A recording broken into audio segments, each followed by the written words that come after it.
गुरु प्यारे सात संगत जी, प्यार से कहना धन निरंकार जी। सात संगत जी, दासी आप सभी के बीच एक सुंदर विचार लेकर आई है। सात संगत आशा है प्रवान करेंगे। सात संगत जी, अगर आप मेरे चैनल पर नए हैं तो चैनल को सब्सक्राइब करना ना भूलें और साथ ही कमेंट बॉक्स में धन निरंकार जी जरूर लिखें। सात संगत जी, प्यार से कहना जी धन निरंकार जी। सात संगत जी, बहुत समय पहले की बात है। एक छोटे से शहर के बस स्टैंड पर सात संगत जी एक अनाथ बच्चा रहता था।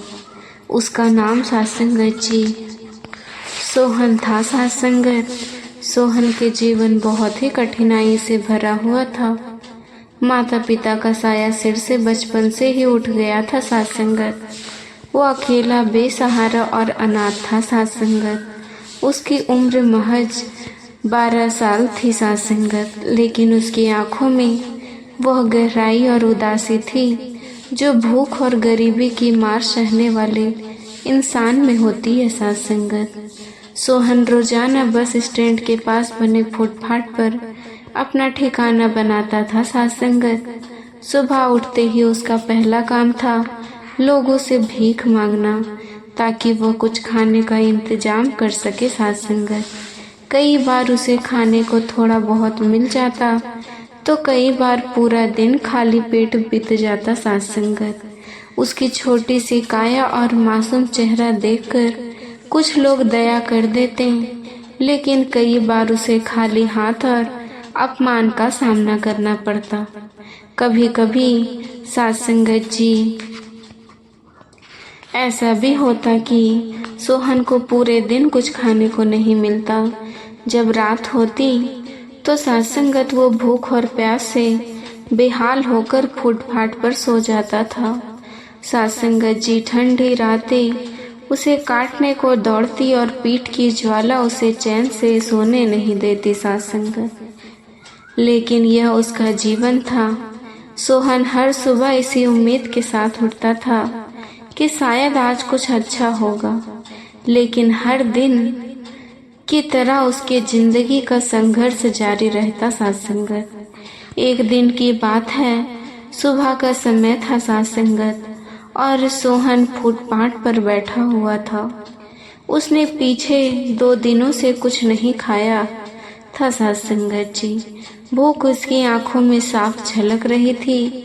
सात संगत जी, उसके सामने एक छोटी सी हलवाई की दुकान थी।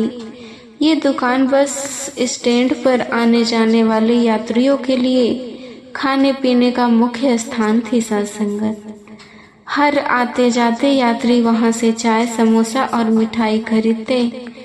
सोहन वहीं बैठा उन लोगों को खाता पीता देख रहा था। सात संगत, उसकी आंखें उन गर्माहट सात संगत समोसों पर टिकी थी और दिल में भगवान से प्रार्थना कर रहा था कि आज मुझे भी कुछ खाने को मिलेगा।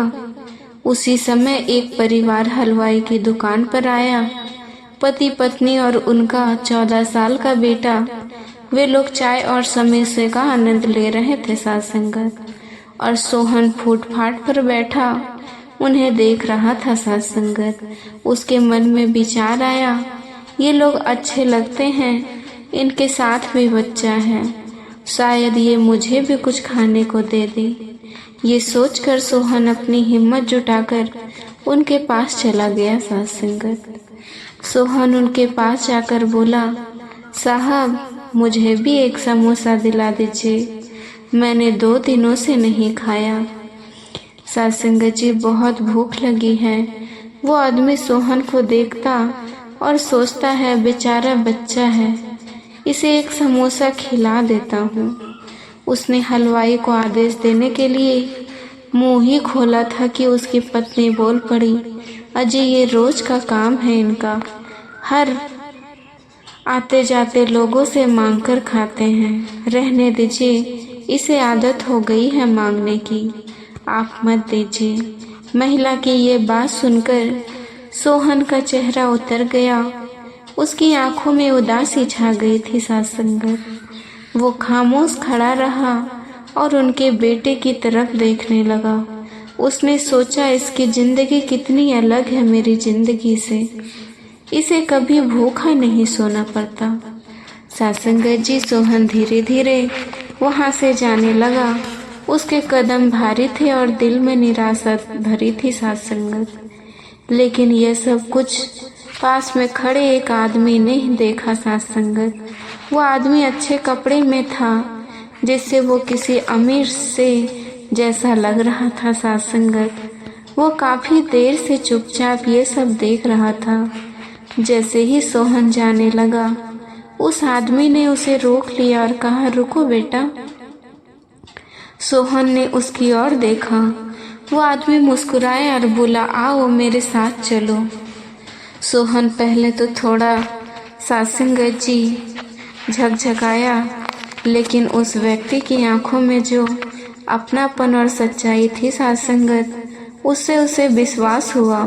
वो व्यक्ति मुस्कुराते हुए उसे दुकान तक ले गया और हलवाई से कहा, भाई साहब, इसे 2 समोसे और 1 चाय दे दीजिए।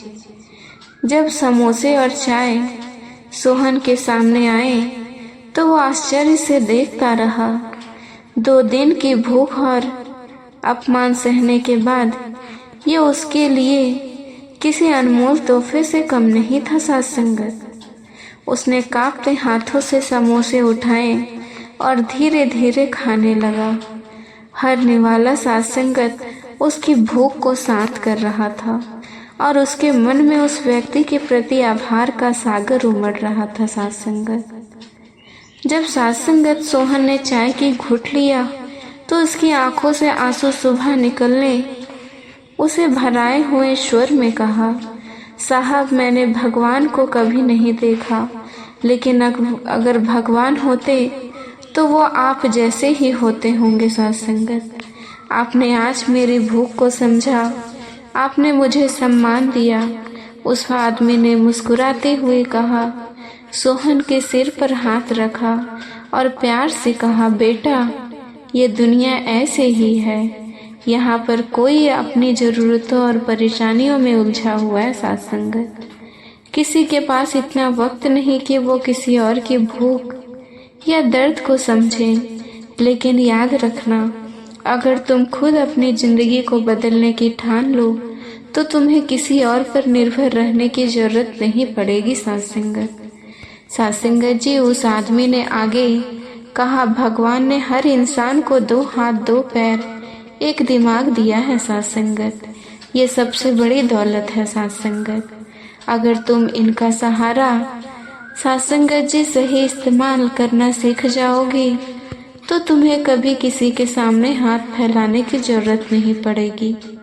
सोहन चुपचाप उस आदमी की बात सुनता रहा। वो व्यक्ति कहता गया, जिंदगी में अगर तुम्हें कुछ चाहिए तो मेहनत करो, अपने अधिकारों को हासिल करने के लिए झुको सासंगत, बल्कि अपने दम पर उन्हें कमाओ।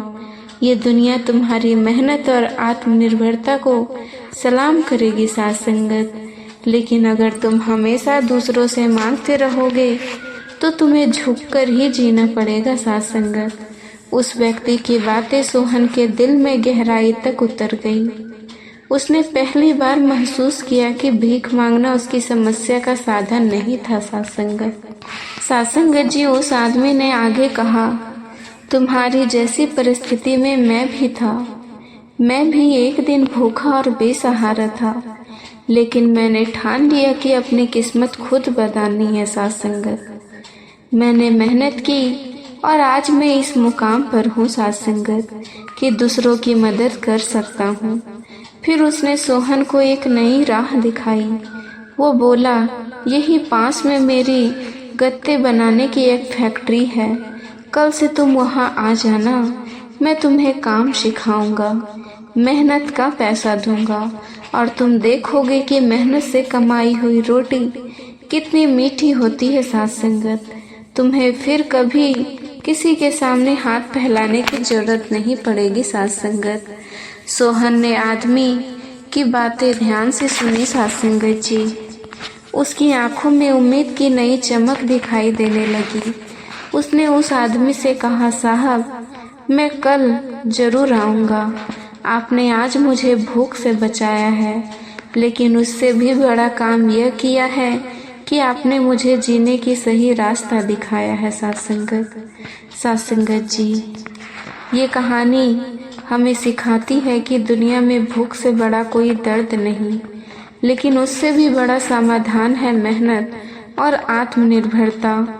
साथ संगत, भीख मांगना या दूसरों पर निर्भर रहना साथ संगत हमारी समस्याओं का अस्थायी समाधान नहीं हो सकता। साथ संगत, भगवान ने हमें जो शरीर और दिमाग दिया है उसका सही उपयोग करके हम अपने जीवन को बेहतर बना सकते हैं। साथ संगत जी, ये कहानी से यह भी सीख मिलती है कि सच्ची इंसानियत यह है कि हम किसी की भूख मिटाने के साथ साथ उसे आत्मनिर्भर बनाने का रास्ता भी दिखाएं।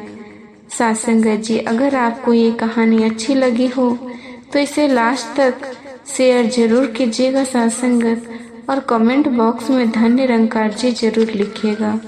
साथ संगत जी, अपनी राय हमारे साथ साझा करें। साथ संगत जी, आपको ये कहानी से क्या प्रेरणा मिली? साथ ही ऐसी प्रेरणादायक साथ संगत जी कहानी सुनने के लिए हमारे चैनल को सब्सक्राइब जरूर करें। साथ संगत जी, प्यार से कहना जी, धन्य निरंकार।